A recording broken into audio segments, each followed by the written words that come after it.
Hello everyone, কী অবস্থা সকলের? চলে এসেছি আজকে নতুন আরেকটি ভিডিও নিয়ে। টাইটেল দেখে বুঝতেই পারছেন আমি আজকে একটি লোগো ডিজাইন করতেছি। লোগোটি নাচকে কেন্দ্র করে তৈরি করছি, কারণ আমার একটি দাদা আমাকে জানিয়েছেন তার একটি লোগো প্রয়োজন নাচকে কেন্দ্র করে। দাদাটি নতুন নাচের স্কুল খুলেছেন, যে কারণে তার লোগোটি নাচকে কেন্দ্র করেই আমাকে তৈরি করতে হয়েছে। তারপর দাদাকে আমি বললাম তার একটি নিজস্ব নাচের ছবি দিতে। তিনি দেওয়ার পরে আমি সেই মাফিকে কাজ শুরু করি। আমি প্রথমে দাদার ফেস সহই লোগোটি ডিজাইন করা শুরু করছিলাম, কিন্তু পরবর্তীতে দাদা আমাকে জানান যে ফেসকে ফোকাস না করে যেন লোগোটি তৈরি করে দিই। তারপর আমি ফেসকে ফোকাস না করে লোগোটি আবার নতুনভাবে তৈরি করার ট্রাই করি। এর আগে আমি যতগুলো কাজ করেছি সবগুলো কৃতা সফটওয়্যারের মাধ্যমেই করেছি, কিন্তু এই লোগোটি আমি স্কেচবুক সফটওয়্যারের মাধ্যমে করেছি। নতুন অভিজ্ঞতা ছিল আমার অনেক ঠান্ডা লেগে গেছে, হয়তো বা ভয়েস শুনে বুঝতে পারবেন শীতের সময় একটু ঠান্ডা আমার বেশিই লাগে।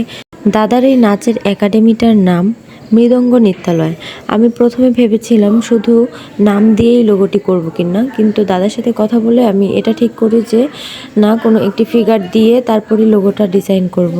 এই ডিজাইনটিতে ব্যাকগ্রাউন্ডে আমি প্রথমে একটি পদ্মফুল দেওয়ার ট্রাই করছিলাম, কিন্তু পরবর্তীতে পদ্মফুলটা রাখিনি কারণ ওটা দেখতে ভালো লাগছিল না।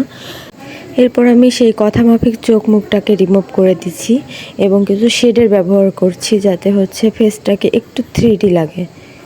আমি ব্যাকগ্রাউন্ডে দাদার বডি স্ট্রাকচারের একটি লাইন লেআউট কপি ইউজ করেছি, কারণ যেহেতু আমি পদ্মফুলটা দেইনি তাই ব্যাকগ্রাউন্ডে লাইন মোটিভ ইউজ করেছি।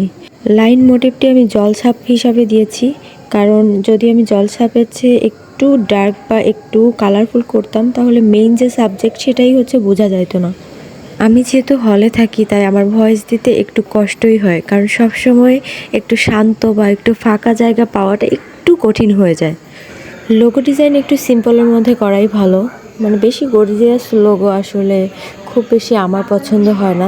তবে এই লোগোটির ফিগারটিকে আমি একটু গর্জিয়াস দিয়ে লেখাটিকে একটু সিম্পলের মধ্যে রেখেছি। ফিগার ড্রয়িং করা অলমোস্ট আমার শেষের দিকে, শুধু হাইলাইট কালারগুলো দিচ্ছিলাম যাতে করে হাত পা এগুলো বোঝা যায়। যদিও এর আগে আমি ফিগারটিতে সাদা কালারের হাইলাইট ইউজ করেছি, তবে কিছু ব্রাউন টাইপের হাইলাইট কালার এখন দিচ্ছি। ফিগারটির চারপাশে এবং পিছনে আমি ইয়েলো এবং অরেঞ্জ কালারের আভা ইউজ করেছি যাতে জিনিসটি আরও বেশি সুন্দর করে ফুটে ওঠে।